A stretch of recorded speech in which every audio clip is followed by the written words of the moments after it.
Hello friends, मैं प्रवीण फिर से आपके लिए लेकर आया हूं एक और कहानी।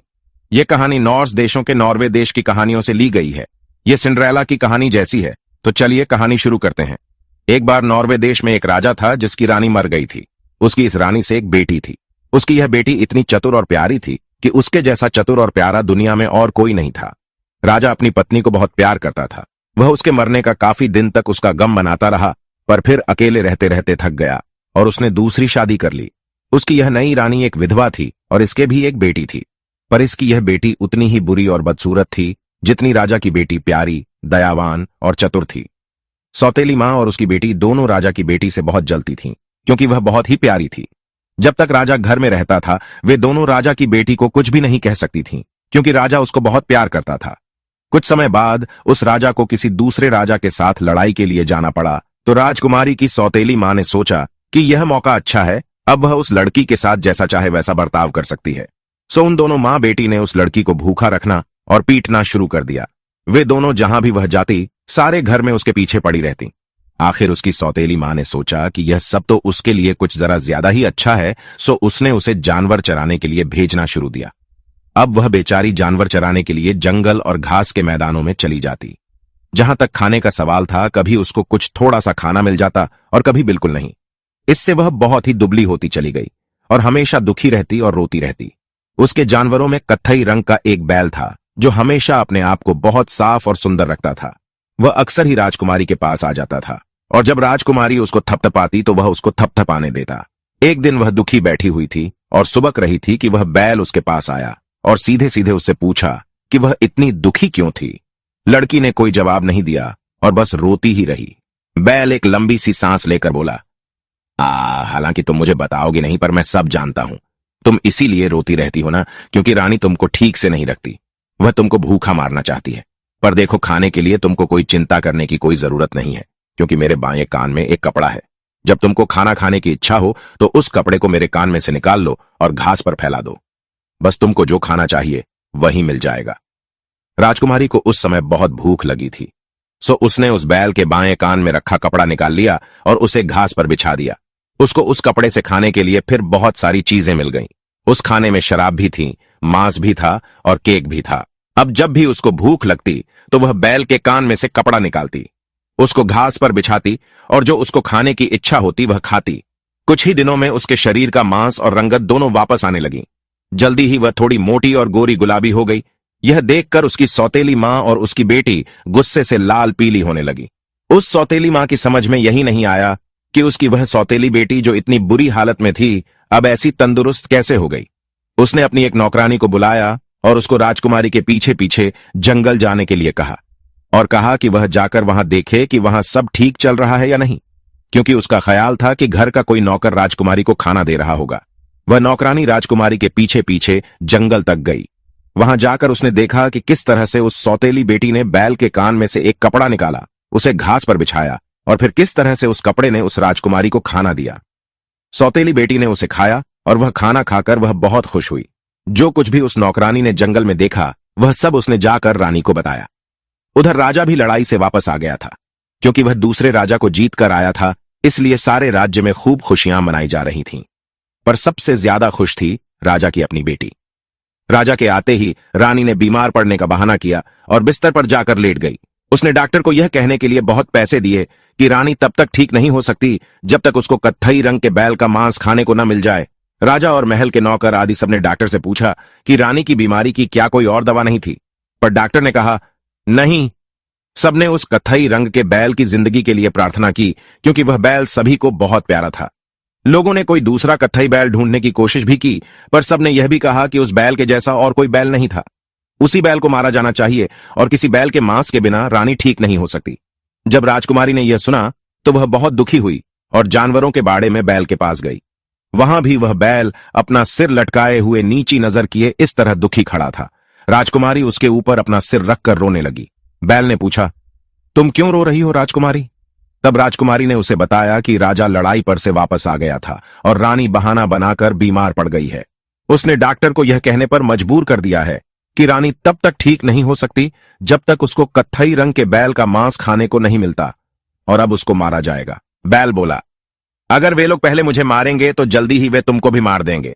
तो अगर तुम मेरी बात मानो तो हम दोनों यहां से आज रात को ही भाग चलते हैं। राजकुमारी को यह अच्छा नहीं लगा कि वह अपने पिता को यहां अकेली छोड़कर चली जाए, पर रानी के साथ उसी घर में रहना तो उससे भी ज्यादा खराब था। इसलिए उसने बैल से वायदा किया कि वह वहां से भाग जाने के लिए रात को उसके पास आएगी। रात को जब सब सोने चले गए तो राजकुमारी जानवरों के बाड़े में आई। बैल ने उसको अपनी पीठ पर बिठाया और वहां से उसको लेकर बहुत तेजी से भाग चला। अगले दिन सुबह सवेरे जब लोग उस बैल को मारने के लिए उठे तो उन्होंने देखा कि बैल तो जा चुका है। जब राजा उठा और उसने अपनी बेटी को बुलाया तो वह भी उसको कहीं नहीं मिली, वह भी जा चुकी थी। राजा ने चारों तरफ अपने आदमी उन दोनों को ढूंढने के लिए भेजे। उनको उसने चर्च में भी भेजा पर दोनों का कहीं पता नहीं था, किसी ने भी उनको कहीं भी नहीं देखा था। इस बीच वह बैल राजकुमारी को अपनी पीठ पर बिठाए बहुत सी जगहें पार कर एक ऐसे जंगल में आ पहुंचा था जहां हर चीज तांबे की थी, पेड़, शाखाएं, पत्ते, फूल, हर चीज। पर इससे पहले कि वे इस जंगल में घुसते बैल ने राजकुमारी से कहा, जब हम इस जंगल में घुस जाएंगे तो ध्यान रखना कि तुम इस जंगल की एक पत्ती भी नहीं तोड़ना, नहीं तो यह सब मेरे और तुम्हारे ऊपर भी आ जाएगा, क्योंकि यहां एक ट्रॉल रहता है जिसके 3 सिर हैं और वही इस जंगल का मालिक भी है। नहीं नहीं, भगवान मेरी रक्षा करे। उसने कहा कि वह वहां से कुछ भी नहीं तोड़ेगी। वे दोनों उस जंगल में घुसे। राजकुमारी किसी भी चीज को छूने तक के लिए बहुत सावधान थी। वह जान गई थी कि किसी भी शाख को छूने से कैसे बचना था, पर वह बहुत घना जंगल था और उसमें से होकर जाना बहुत मुश्किल था। बचते बचते भी उससे उस जंगल के एक पेड़ की एक पत्ती टूट ही गई और वह उसने अपने हाथ में पकड़ ली। बैल बोला, अरे यह तुमने क्या किया? अब तो जिंदगी और मौत के लिए लड़ने के अलावा और कोई चारा नहीं है, पर ध्यान रखना वह पत्ती तुम्हारे हाथ में सुरक्षित रहे, उसे फेंकना नहीं। जल्दी ही वे जंगल के आखिर तक पहुंच गए और जैसे ही वे वहां पहुंचे कि एक 3 सिर वाला ट्रॉल वहां आ गया। उसने पूछा, किसने मेरा जंगल छुआ? बैल बोला, यह जंगल तो जितना तुम्हारा है उतना ही मेरा भी है। ट्रॉल चीखा, वह तो हम लड़ाई से तय करेंगे। बैल बोला, जैसा तुम चाहो। सो दोनों एक दूसरे की तरफ दौड़ पड़े और एक दूसरे से गूंथ गए। ट्रॉल बैल को खूब मार रहा था पर बैल भी अपनी पूरी ताकत से ट्रॉल को मार रहा था। यह लड़ाई सारा दिन चली। आखिर में बैल जीत गया, पर उसके शरीर पर बहुत सारे घाव थे। वह इतना थक गया था कि उससे तो उसकी एक टांग भी नहीं उठ पा रही थी।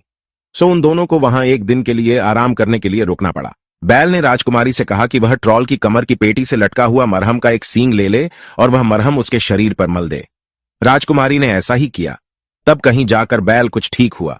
तीसरे दिन वे फिर अपनी यात्रा पर चल दिए। वे फिर कई दिनों तक चलते रहे। कई दिनों की यात्रा के बाद वे एक चांदी के जंगल में आए। यहां हर चीज चांदी की थी, पेड़, शाखाएं, पत्ते, फूल, हर चीज। पर इससे पहले कि वे इस जंगल में घुसते पहले की तरह से बैल ने इस बार भी राजकुमारी से कहा, जब हम इस जंगल में घुस जाएंगे तो ध्यान रखना कि तुम इस जंगल की एक पत्ती भी नहीं तोड़ोगी, नहीं तो ये सब मेरे और तुम्हारे ऊपर भी आ जाएगा, क्योंकि यहां एक 6 सिर वाला ट्रॉल रहता है जो इस जंगल का मालिक है और मुझे नहीं लगता कि मैं उसको किसी भी तरह जीत पाऊंगा। राजकुमारी बोली, नहीं नहीं, मैं ख्याल रखूंगी कि मैं यहां से कुछ न तोड़ दूं और तुम भी मेरे लिए यह दुआ करते रहना कि यहां से मुझसे कुछ टूट न जाए। पर जब वे उस जंगल में घुसे तो वह इतना ज्यादा घना था कि वे दोनों उसमें से बड़ी मुश्किल से जा पा रहे थे। राजकुमारी बहुत सावधान थी कि वह वहां की कोई भी चीज छूने से पहले ही दूसरी तरफ को झुक जाती थी, पर हर मिनट पर शाखें उसकी आंखों के सामने आ जाती। बचते बचते भी ऐसा हुआ कि उससे एक पेड़ की एक पत्ती टूट ही गई। बैल फिर चिल्लाया, उफ, ये तुमने क्या किया राजकुमारी?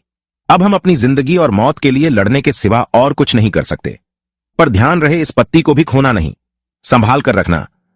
जैसे ही वह यह कहकर चुका कि वह 6 सिर वाला ट्रॉल वहां आ गया और उसने पूछा, वह कौन है जिसने मेरा यह जंगल छुआ?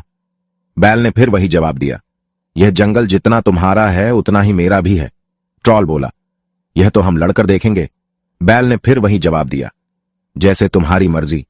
कहकर वे दोनों एक दूसरे की तरफ दौड़ पड़े। बैल ने ट्रॉल की आंखें निकाल लीं और उसके सींग उसके शरीर में घुसा दिए। इससे उसके शरीर में से उसकी आंतें निकलकर बाहर आ गईं। पर वह ट्रॉल क्योंकि उस बैल के मुकाबले का था, सो बैल को उस ट्रॉल को मारने में 3 दिन लग गए। सो वे 3 दिन तक लड़ते ही रहे। पर इस ट्रॉल को मारने के बाद बैल भी इतना कमजोर हो गया और थक गया कि वह हिल भी नहीं सका। उसके घाव भी ऐसे थे कि उनसे खून की धार बह रही थी। इस ट्रॉल की कमर की पेटी से भी एक मरहम वाला सींग लटक रहा था।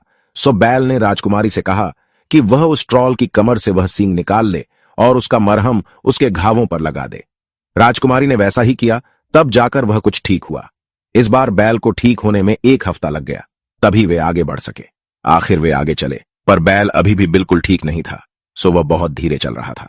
राजकुमारी को लगा कि बैल को चलने में समय ज्यादा लग रहा था, सो समय बचाने के लिए उसने बैल से कहा कि क्योंकि वह छोटी थी और उसके अंदर ज्यादा ताकत थी, वह जल्दी चल सकती थी, वह उसको पैदल चलने की इजाजत दे दे।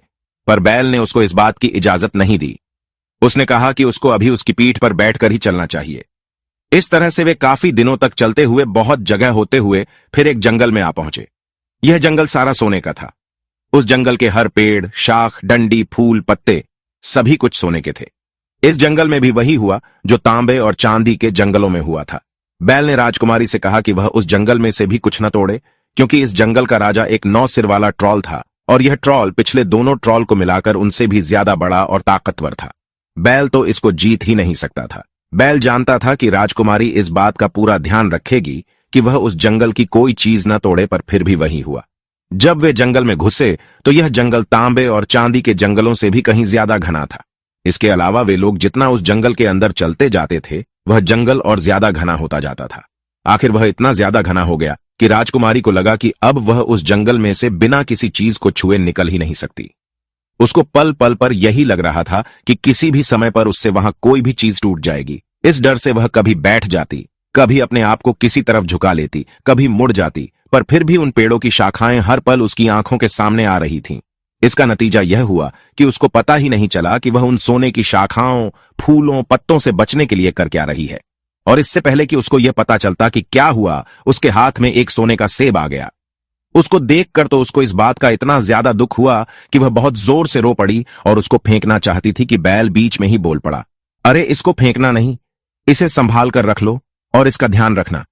पर राजकुमारी का तो रोना ही नहीं रुक रहा था। बैल ने उसको जितनी भी तसल्ली वह दे सकता था दी, पर उसको लग रहा था कि अब की बार उस बैल को केवल उसकी वजह से बहुत भारी मुश्किल का सामना करना पड़ेगा। और उसको यह भी शक था कि यह सब कैसे होगा, क्योंकि इस जंगल का मालिक ट्रॉल बहुत बड़ा और ताकतवर था। तभी उस जंगल का मालिक, वह 9 सिर वाला ट्रॉल, वहां आ गया। वह इतना बदसूरत था कि राजकुमारी तो उसकी तरफ देखने की भी हिम्मत नहीं कर सकी। वहां आकर वह गरजा, यह किसने मेरा जंगल छुआ? बैल ने फिर वही जवाब दिया, यह जंगल जितना तुम्हारा है उतना ही मेरा भी है। ट्रॉल बोला, यह तो हम लड़कर देखेंगे। बैल ने फिर वही जवाब दिया, जैसे तुम्हारी मर्जी। कहकर वे दोनों एक दूसरे की तरफ दौड़ पड़े। बहुत ही भयानक दृश्य था। राजकुमारी तो उसको देखकर ही बेहोश होते होते बची। इस बार भी बैल ने ट्रॉल की आंखें निकाल लीं और उसके सींग उसके पेट में घुसा दिए, जिससे उसकी आंतें उसके पेट से बाहर निकल आईं। फिर भी ट्रॉल बहुत बहादुरी से लड़ता रहा। जब बैल ने ट्रॉल का एक सिर मार दिया तो उसके दूसरे सिरों से उस मरे हुए सिर को जिंदगी मिलने लगी। इस तरह वह लड़ाई 1 हफ्ता चली, क्योंकि जब भी बैल उस ट्रॉल के एक सिर को मारता तो उसके दूसरे सिर उसके मरे हुए सिर को जिला देते थे। उसके सारे सिरों को मारने में उस बैल को पूरा 1 हफ्ता लग गया, तभी वह उस ट्रॉल को मार सका। अब की बार तो बैल इतना घायल हो गया था और इतना थक गया था कि वह अपना पैर भी नहीं हिला सका। वह तो राजकुमारी से इतना भी नहीं कह सका कि वह ट्रॉल की कमर की पेटी में लगे मरहम के सींग में से मरहम निकालकर उसके घावों पर लगा दे। पर राजकुमारी को तो यह मालूम था, सो उसने ट्रॉल की कमर की पेटी से मरहम का सींग निकाला और उसमें से मरहम निकालकर बैल के घावों पर लगा दिया। इससे बैल के घावों को काफी आराम मिला और वह धीरे धीरे ठीक होने लगा। इस बार बैल को आगे जाने के लिए 3 हफ्ते तक आराम करना पड़ा। इतने आराम के बाद भी बैल घोंघे की चाल से ही चल पा रहा था। बैल ने राजकुमारी को बताया कि इस बार उनको काफी दूर जाना है। उन्होंने कई ऊंची ऊंची पहाड़ियां पार की, कई घने जंगल पार किए और फिर एक मैदान में आ निकले। बैल ने राजकुमारी से पूछा, क्या तुमको यहां कुछ दिखाई दे रहा है? राजकुमारी ने जवाब दिया, नहीं, मुझे तो यहां कुछ दिखाई नहीं दे रहा, सिवाय आसमान के और जंगली मैदान के। वे कुछ और आगे बढ़े तो वह मैदान कुछ और एकसार हो गया और वे कुछ और आगे का देख पाने के लायक हो गए। बैल ने फिर पूछा, क्या तुमको अब कुछ दिखाई दे रहा है? राजकुमारी बोली, हां, अब मुझे दूर एक छोटा सा किला दिखाई दे रहा है। बैल बोला, अब वह छोटा किला इतना छोटा भी नहीं है राजकुमारी जी। काफी देर तक चलने के बाद वे एक पत्थरों के ढेर के पास आए, जहां लोहे का एक खंभा सड़क के आर पार पड़ा हुआ था। बैल ने फिर पूछा, क्या तुमको अब कुछ दिखाई दे रहा है? राजकुमारी बोली, हां, अब मुझे किला साफ साफ दिखाई दे रहा है और अब वह बहुत बड़ा भी है। बैल बोला, तुमको वहां जाना है और तुमको वहीं रहना है। किले के ठीक नीचे एक जगह है जहां सुअर रहते हैं, तुम वहां चली जाना। वहां पहुंचने पर तुमको लकड़ी का एक क्लोक मिलेगा जो लकड़ी के पतले तख्तों से बना हुआ होगा। तुम उसको पहन लेना। उस क्लॉक को पहनकर तुम उस किले में जाना और अपना नाम केटी वुडन क्लॉक बताना और उनसे अपने रहने के लिए जगह मांगना। पर इससे पहले कि तुम वहां जाओ, तुम अपना छोटा वाला चाकू लो और मेरा गला काट दो। फिर मेरी खाल निकालकर लपेट कर पास की एक चट्टान के नीचे छिपा दो। उस खाल के नीचे वह तांबे और चांदी की दोनों पत्तियां और सोने का सेब रख देना और फिर उस चट्टान के सहारे एक डंडी खड़ी कर देना। उसके बाद जब भी तुम कोई चीज चाहो तो उस चट्टान की दीवार पर वह डंडी मार देना, तुमको वह चीज मिल जाएगी। पहले तो राजकुमारी ऐसा कुछ भी करने को तैयार नहीं हुई, पर जब बैल ने उससे कहा कि उसने जो कुछ भी राजकुमारी के लिए किया उस सबको करने के लिए धन्यवाद देने का यही एक तरीका था, तो राजकुमारी के पास यह करने के अलावा और कोई चारा न रहा। उसने अपना छोटा वाला चाकू निकाला और उससे उस बैल का गला काट दिया। फिर उसने बैल की खाल निकालकर लपेटकर पास में पड़ी एक चट्टान के नीचे रख दी। खाल के नीचे उसने वे तांबे और चांदी की दोनों पत्तियां और सोने का सेब रख दिया और उसके बाद में उसने उस चट्टान के सहारे एक डंडी खड़ी कर दी। वहां से वह किले के नीचे सुअरों के रहने की जगह गई, जहां उसको वह लकड़ी के पतले तख्तों से बना हुआ क्लॉक मिल गया। उसने उस क्लॉक को पहना और ऊपर किले में आई। ये सब करते हुए वह बैल को याद कर करके रोती और सुबकती रही। फिर वह सीधी शाही रसोई घर में गई और वहां जाकर उसने अपना नाम केटी वुडन क्लॉक बताया और रहने के लिए जगह मांगी। रसोईया बोला कि हां, उसको वहां रहने की जगह मिल सकती थी। रसोई घर के पीछे वाले छोटे कमरे में वह रह सकती थी और उसके बर्तन धो सकती थी, क्योंकि उसकी बर्तन धोने वाली अभी अभी काम छोड़कर चली गई थी। रसोईया बोला, पर जैसे ही तुम यहां रहते रहते थक जाओगी तो तुम यहां से चली जाओगी। राजकुमारी बोली, नहीं, मैं ऐसा नहीं करूंगी। और वह वहां रहने लगी। वह बहुत अच्छे से रहती और बर्तन भी बहुत ही आसानी से साफ करती रहती। रविवार के बाद वहां कुछ अजीब से मेहमान आए तो केटी ने रसोइये से पूछा कि क्या वह राजकुमार के नहाने का पानी ऊपर ले जा सकती थी। यह सुनकर वहां खड़े सब लोग हंस पड़े और बोले, पर तुम वहां क्या करोगी? तुम्हें क्या लगता है कि क्या राजकुमार तुम्हारी तरफ देखेगा भी? तुम तो बहुत ही डरावनी दिखाई देती हो। पर उसने अपनी कोशिश नहीं छोड़ी और उनसे प्रार्थना करती रही और बार बार राजकुमार के लिए नहाने का पानी ले जाने के लिए कहती रही। आखिर उसको वहां उसके नहाने का पानी ले जाने की इजाजत मिल ही गई। जब वह ऊपर गई तो उसके लकड़ी के क्लॉक ने आवाज की तो राजकुमार अंदर से निकलकर आया और उससे पूछा, तुम कौन हो? राजकुमारी बोली, मैं राजकुमार के लिए नहाने का पानी लेकर आ रही थी। तुम क्या समझती हो कि इस समय तुम्हारे लाए पानी से मैं कुछ करूंगा? और यह कर उसने वह पानी राजकुमारी के ऊपर ही फेंक दिया। वह वहां से चली आई और फिर उसने रसोइये से चर्च जाने की इजाजत मांगी। चर्च पास में ही था, सो उसको वह इजाजत भी मिल गई। पर सबसे पहले वह उस चट्टान के पास गई और जैसा कि बैल ने उससे कहा था, उसने डंडी से चट्टान को मारा। तुरंत ही उसमें से एक आदमी निकला और उसने पूछा, तुम्हारी क्या इच्छा है? राजकुमारी बोली कि उसने चर्च जाने की और पादरी का भाषण सुनने के लिए छुट्टी ले रखी है, पर उसके पास चर्च जाने लायक कपड़े नहीं हैं। उस आदमी ने एक गाउन निकाला जो तांबे जैसा चमकदार था। उसने उसको वह दिया और उसके साथ ही उसको एक घोड़ा भी दिया, जिस पर उस घोड़े का साज भी सजा था। वह साज भी तांबे के रंग का था और खूब चमक रहा था। उसने तुरंत अपना वह गाउन पहना और घोड़े पर चढ़कर चर्च चल दी। जब वह चर्च पहुंची तो वह बहुत ही प्यारी और शानदार लग रही थी। सब लोग उसको देखकर सोच रहे थे कि यह कौन है। उन सब में से शायद ही कोई ऐसा होगा जिसने उस दिन पादरी का भाषण सुना होगा, क्योंकि वे सब उसी को देखते रहे। वहां राजकुमार भी आया था। वह तो उसके प्यार में बिल्कुल पागल सा ही हो गया था। उसकी तो उस लड़की के ऊपर से आंख ही नहीं हट रही थी। जैसे ही राजकुमारी चर्च से बाहर निकली तो राजकुमार उसके पीछे भागा। राजकुमारी तो दरवाजे से बाहर चली गई, पर उसका एक दस्ताना दरवाजे में अटक गया। राजकुमार ने उसका वह दस्ताना वहां से निकाल लिया। जब वह घोड़े पर चढ़ गई तो राजकुमार फिर उसके पास गया और उससे पूछा कि वह कहां से आई थी। तो केटी बोली, मैं बैत से आई हूं। और जब राजकुमार ने उसको देने के लिए उसका दस्ताना निकाला तो वह बोली, रोशनी आगे और अंधेरा पीछे, बादल आओ हवा पर, ताकि यह राजकुमार कभी ना देख सके जहां मेरा यह अच्छा घोड़ा मेरे साथ जाए। राजकुमार ने वैसा दस्ताना पहले कभी नहीं देखा था। वह उस शानदार लड़की को ढूंढने के लिए चारों तरफ घूमा, जो बिना दस्ताने पहने ही वहां से घोड़े पर चढ़कर चली गई थी। उसने उसे बताया भी था कि वह बैत से आई थी, पर वहां यह कोई नहीं बता सका कि बैत कहां है। अगले रविवार को किसी को राजकुमार के लिए उसका तौलिया लेकर जाना था। तो केटी ने फिर कहा, क्या मैं राजकुमार का तौलिया लेकर जा सकती हूं? दूसरे लोग बोले, तुम्हारे जाने से क्या होगा? तुमको तो पता ही है कि पिछली बार तुम्हारे साथ क्या हुआ था। फिर भी केटी ने अपनी कोशिश नहीं छोड़ी और उसको राजकुमार का तौलिया ले जाने की इजाजत मिल गई। बस वह तौलिया लेकर सीढ़ियों से ऊपर भाग गई। इस भागने से उसके लकड़ी के पतले तख्ते का बने क्लॉक ने फिर से आवाज की तो राजकुमार फिर से अंदर से निकलकर आया और जब उसने देखा कि वह तो केटी थी तो उसने उसके हाथ से उस तौलिए को लेकर फाड़ दिया और उसके मुंह पर फेंक दिया। वह बोला, तुम यहां से चली जाओ ओ बदसूरत ट्रॉल। तुम क्या सोचती हो कि मैं वह तौलिया इस्तेमाल करूंगा जिसको तुम्हारी गंदी उंगलियों ने छू लिया हो? और उसके बाद वह चर्च चला गया। जब राजकुमार चर्च चला गया तो केटी ने भी चर्च जाने की छुट्टी मांगी, पर सबने उससे पूछा कि वह चर्च में क्या करने जाना चाहती थी। उसके पास तो चर्च में पहनने के लिए उस लकड़ी के क्लॉक के अलावा और कुछ था ही नहीं, और वह क्लॉक भी बहुत ही भद्दा और काला था।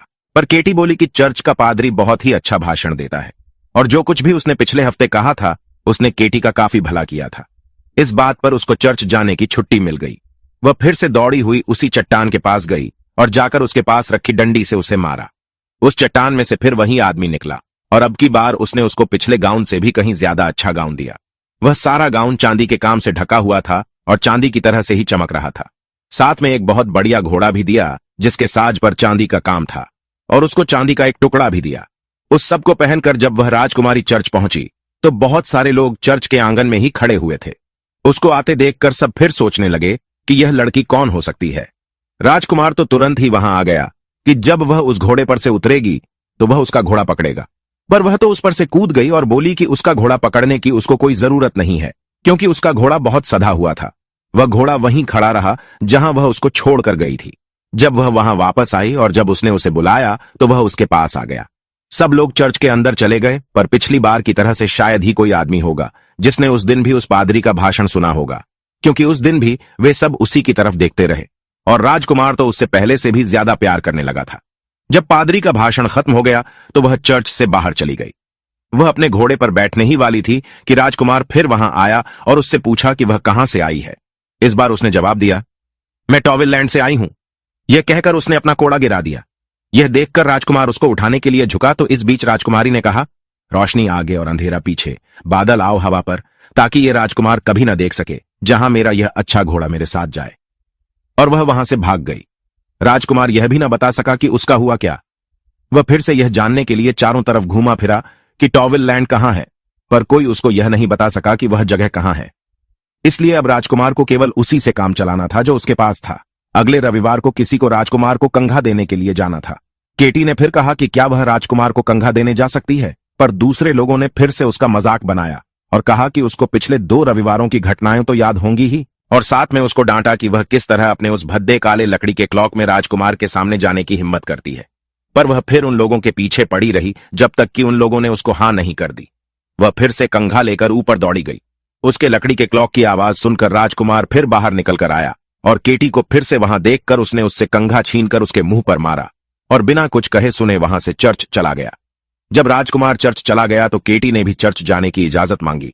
उन लोगों ने उससे फिर पूछा कि वहां उसका काम ही क्या था। उसमें से बदबू आती थी, वह काली थी, उसके पास वहां पहनने के लिए ठीक से कपड़े भी नहीं थे।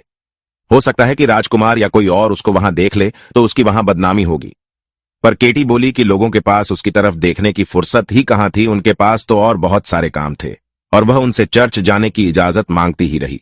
आखिर उन्होंने उसको वहां जाने की इजाजत फिर से दे दी। इस बार भी वही हुआ जो 2 बार पहले हो चुका था। वह फिर से दौड़ी हुई उसी चट्टान के पास गई और जाकर उसके पास रखी डंडी से उसे मारा। उस चट्टान में से फिर वही आदमी निकला, और अब की बार उसने उसको पिछले दोनों गाउन से भी ज्यादा अच्छा गाउन दिया। इस बार वह सारा गाउन सुनहरी था और उसमें हीरे जड़े हुए थे। साथ में एक बहुत बढ़िया घोड़ा भी दिया जिसके साज पर सोने का काम था। उसने उसको एक सोने का टुकड़ा भी दिया। जब राजकुमारी चर्च पहुंची तो वहां के आंगन में पादरी और चर्च में आए सारे लोग उसके इंतजार में खड़े थे। राजकुमार वहां भागता हुआ आया और उसने उसका घोड़ा पकड़ना चाहा, पर राजकुमारी पहले की तरह ही उस पर से कूदकर उतर गई और बोली, मेरे घोड़े को पकड़ने की जरूरत नहीं है, वह बहुत सधा हुआ है। जहां मैं इसको खड़े होने को कहती हूं ये वहीं खड़ा रहता है। फिर सब चर्च के अंदर चले गए। पादरी भी अपनी जगह चला गया। उस दिन भी किसी ने उसके भाषण का एक शब्द भी नहीं सुना, क्योंकि पहले की तरह से सभी लोग केवल उसी लड़की को देखते रहे और सोचते रहे कि वह कहां से आती है और कहां चली जाती है। और राजकुमार तो उसको पहले से भी ज्यादा प्यार करने लगा। उसकी तो कोई इंद्रिय काम ही नहीं कर रही थी, वह तो बस उसको घूरे ही जा रहा था। जब पादरी का भाषण खत्म हुआ तो राजकुमारी चर्च से बाहर निकली। अब की बार राजकुमार ने चर्च के बाहर कुछ चिपकने वाली चीज डाल दी ताकि वह उसको वहां से जाने से रोक सके, पर राजकुमारी ने उसकी कोई चिंता नहीं की और उसने अपना पैर उस चिपकने वाली चीज के ठीक बीच में रख दिया और उसके उस पार कूद गई। पर इस कूदने में उसका एक सुनहरी जूता उस जगह पर चिपक गया। जैसे ही वह अपने घोड़े पर चढ़ी, राजकुमार चर्च में से बाहर आकर उसके पास आया और उससे पूछा कि वह कहां से आई है। इस बार वह बोली, मैं कॉम्बलैंड से आई हूं। इस पर राजकुमार उसको उसका सुनहरा जूता देना चाहता था कि राजकुमारी बोली, रोशनी आगे और अंधेरा पीछे, बादल आओ हवा पर ताकि ये राजकुमार कभी न देख सके जहां मेरा यह अच्छा घोड़ा मेरे साथ जाए। और वह तो राजकुमार की आंखों के सामने सामने गायब हो गई और राजकुमार उसे ढूंढता रहा, पर कोई यह न बता सका कि कॉम्बलैंड कहां है। फिर उसने दूसरी तरकीब इस्तेमाल की। उसके पास उसका एक सुनहरी जूता रह गया था, सो उसने सब जगह यह घोषणा करवा दी कि वह उसी लड़की से शादी करेगा जिसके पैर में यह सुनहरी जूता आ जाएगा। बहुत सारी लड़कियां बहुत सारी जगहों से उस जूते को पहनने के लिए वहां आईं, पर किसी का पैर इतना छोटा नहीं था जिसके पैर में वह जूता आ जाता। काफी दिनों बाद सोचो जरा कौन आया? केटी की सौतेली बहन और सौतेली मां। आश्चर्य, उस लड़की के पैर में वह जूता आ गया, पर वह तो बहुत ही बदसूरत थी। पर राजकुमार ने अपनी इच्छा के खिलाफ अपनी जबान रखी। उसने शादी की दावत रखी और वह सौतेली बहन दुल्हन की तरह सजकर चर्च चली तो चर्च के पास वाले एक पेड़ पर बैठी एक चिड़िया ने गाया। उसकी एड़ी एक टुकड़ा और उसकी उंगलियों का एक टुकड़ा केटी वुडेनक्लोक का छोटा जूता खून से भरा है। मैं बस इतना जानती हूं, यह सुनकर उस लड़की का जूता देखा गया तो उनको पता चला कि वह चिड़िया तो सच ही बोल ही रही थी। जूता निकालते ही उसमें से खून की धार निकल पड़ी। फिर महल में जितनी भी नौकरानियां और लड़कियां थीं सभी वहां जूता पहनकर देखने के लिए आईं, पर वह जूता किसी के पैर में भी नहीं आया। जब उस जूते को सबने पहनकर देख लिया तो राजकुमार ने पूछा, पर वह केटी वुडेनक्लोक कहां है? क्योंकि राजकुमार ने चिड़िया के गाने को ठीक से समझ लिया था कि वह क्या गा रही थी।